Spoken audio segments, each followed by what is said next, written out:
So in this second Australian sabbatical log, I'm going to be moving down from Canberra to Melbourne.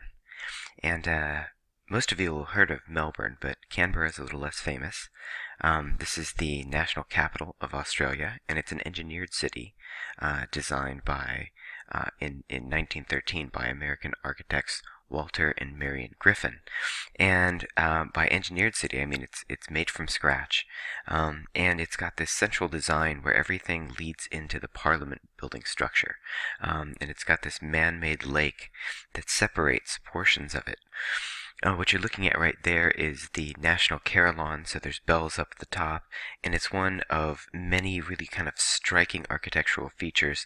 Lots of monuments. Think of it as Australia's Washington, D.C., or if you want to put that the other way, you can think of Washington, D.C. as America's Canberra.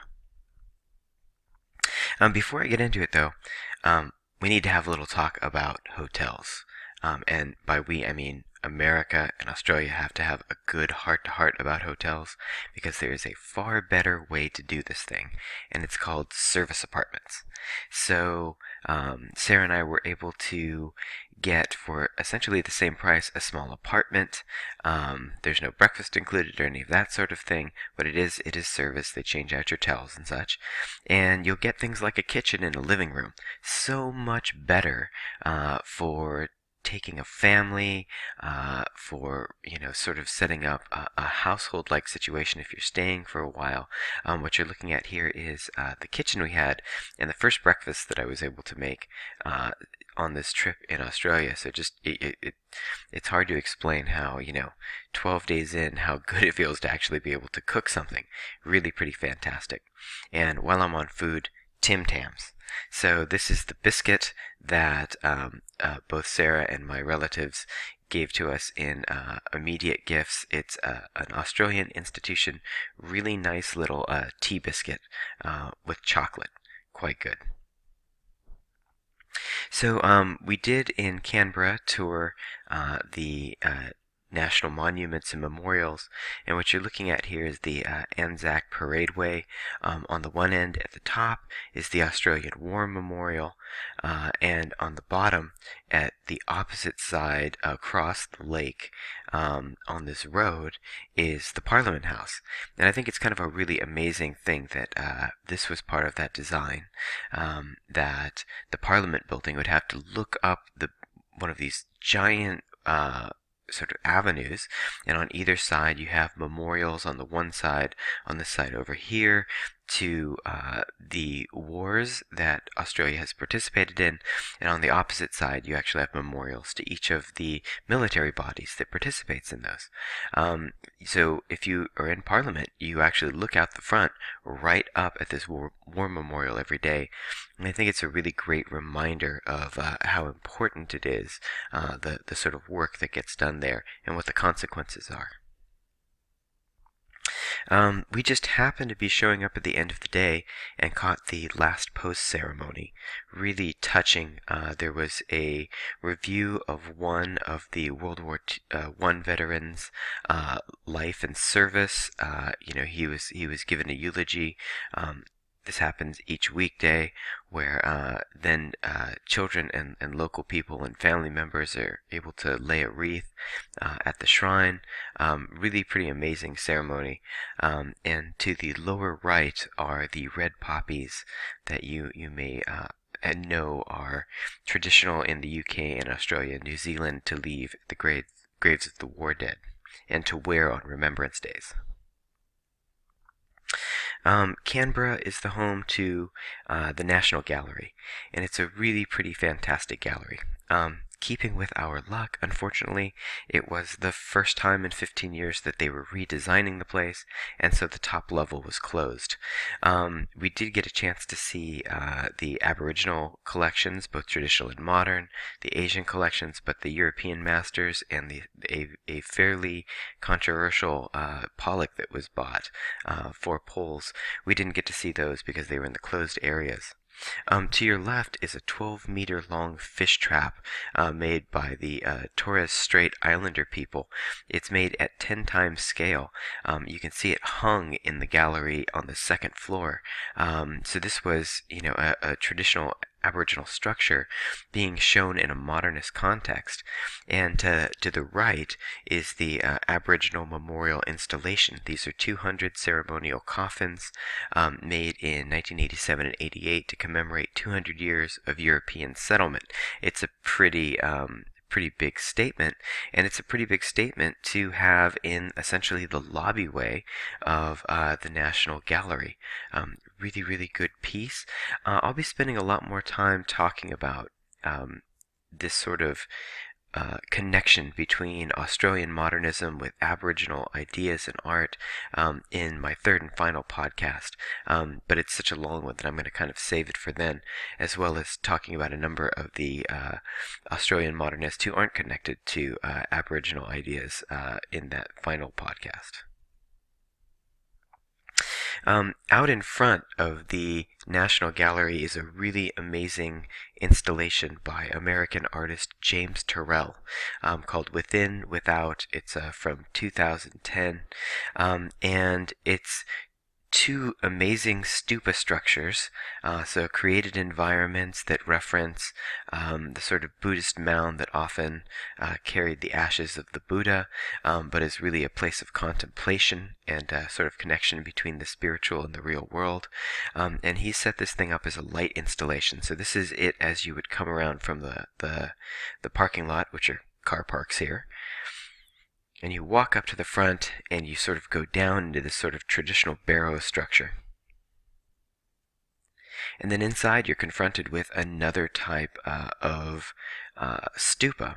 And so you walk from the left in the front around to the back on the right. And there's a little bench around the entire inside where you sit down and you're given the skylight. And as the clouds sort of move past, the entire environment changes. It's a really nice piece. Moving on to Melbourne, this is sort of the biggest and one of the most vibrant cities that one can visit in Australia. It's really kind of a big competition between Sydney and Melbourne. Melbourne has kind of a cool underground scene as well as being massive. Sydney has sort of the glitz and glam. It's a really interesting competition. But as you can see in the middle here, we've got again this neoclassical local stone tradition against modern high-rises, and I just thought I'd throw in a shot that had some of the tropical plants that go with that. Really interesting backdrop. We were able to go to the Ian Potter Centre, which deals with the Australian collection, the Aboriginal collection, and then the modern art collection as well within the National Gallery of Victoria. So it's split into two parts. So you see that here on the left, and that's right on the waterfront. And in all three major cities that we went to, Brisbane, Sydney, and then Melbourne, the contemporary art museums are right on the waterfront. Really amazing placement. The piece I'm going to show you from there is a piece that was actually made by a collective, the Melbourne Collective, and it is a taxidermied cat that's been made in the waving the waving motion that you see in a lot of Asian stores and restaurants. Pretty disturbing from the Surrealist show, which included modern surrealists. And so this is the name of the collective was the Greatest Hits Melbourne, which I thought was pretty fun.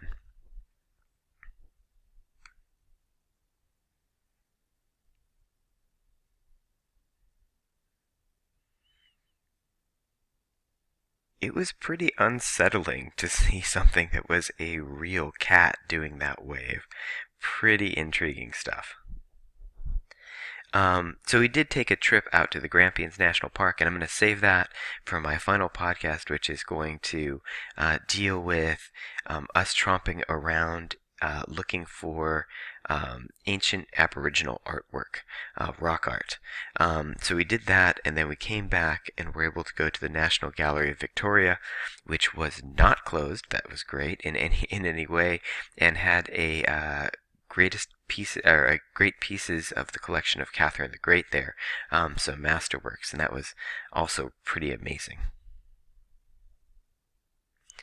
Um, the monuments in and around Melbourne are really pretty impressive too, but one absolutely stood out, which is the Shrine of Remembrance. It's based on the mausoleum of Mausoleus and Halicarnassus.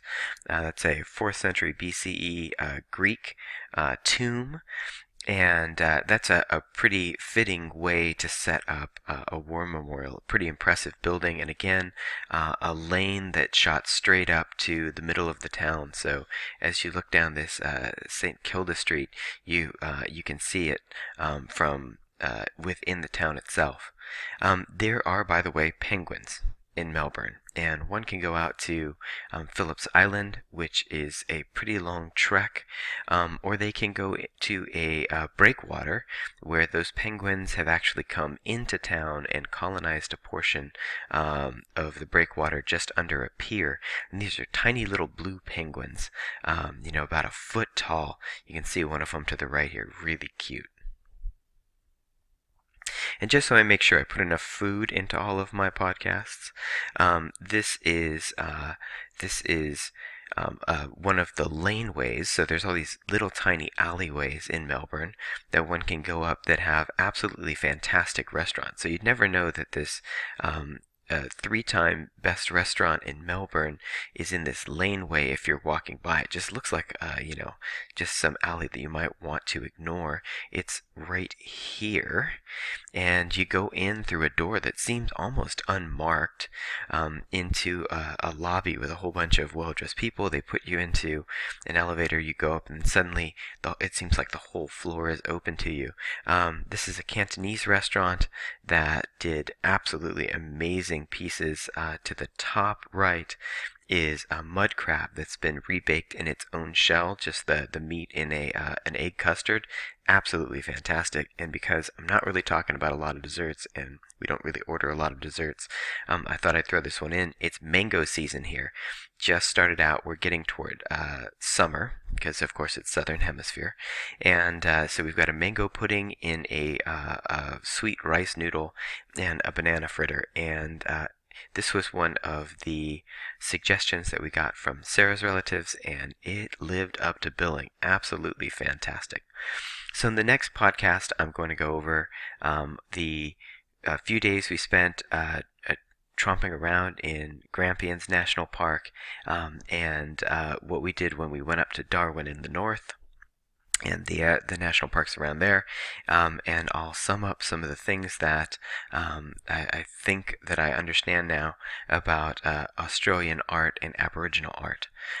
So we fly back today. I expect that'll be a few days in, as it is now 16 hours in the future here, and I'm expecting a little bit of jet lag.